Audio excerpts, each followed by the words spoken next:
ನಮಸ್ಕಾರ ಕರ್ನಾಟಕ. ನೀವೇನಾದ್ರೂ ಕೇದಾರ್ನಾಥ ಯಾತ್ರೆ ಪ್ಲಾನ್ ಮಾಡ್ತಿದ್ರೆ ರಿಜಿಸ್ಟ್ರೇಷನ್ ಕಂಪಲ್ಸರಿ ಮಾಡಿಸ್ಬೇಕಾ? ರಿಜಿಸ್ಟ್ರೇಷನ್‌ಗೆ ಫೀಸ್ ಎಷ್ಟು? ರಿಜಿಸ್ಟ್ರೇಷನ್ ಎಲ್ಲಿ ಮಾಡಿಸೋದು? ಮತ್ತೆ ದರ್ಶನ ಟೋಕನ್ ತಗೊಳ್ಳೋದು ಹೇಗಂತಂದ್ರೆ ಬನ್ನಿ ಈ ವಿಡಿಯೋದಲ್ಲಿ ಕಂಪ್ಲೀಟ್ ಡೀಟೇಲ್ಸ್‌ನ ನಾನ್ ನಿಮ್ಗೆ ಹೇಳ್ತೀನಿ.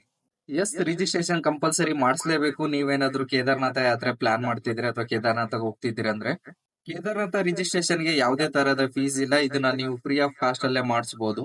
ಕೇದಾರ್ನಾಥ ರಿಜಿಸ್ಟ್ರೇಷನ್ ನೀವು ಟೂ ವೇಸ್ ಅಲ್ಲಿ ಮಾಡಿಸಬಹುದು. ಒಂದು ಆನ್ಲೈನ್, ಇನ್ನೊಂದು ಆಫ್ಲೈನ್. ಆಫ್ಲೈನ್ ಹೇಗಂದ್ರೆ ಉತ್ತರಾಖಂಡ ಟೂರಿಸಂ ವೆಬ್ಸೈಟ್ ಅಲ್ಲಿ ಹೋಗಿ ನೀವು ಯಾತ್ರನ ರಿಜಿಸ್ಟ್ರೇಷನ್ ಮಾಡಿಸಬಹುದು.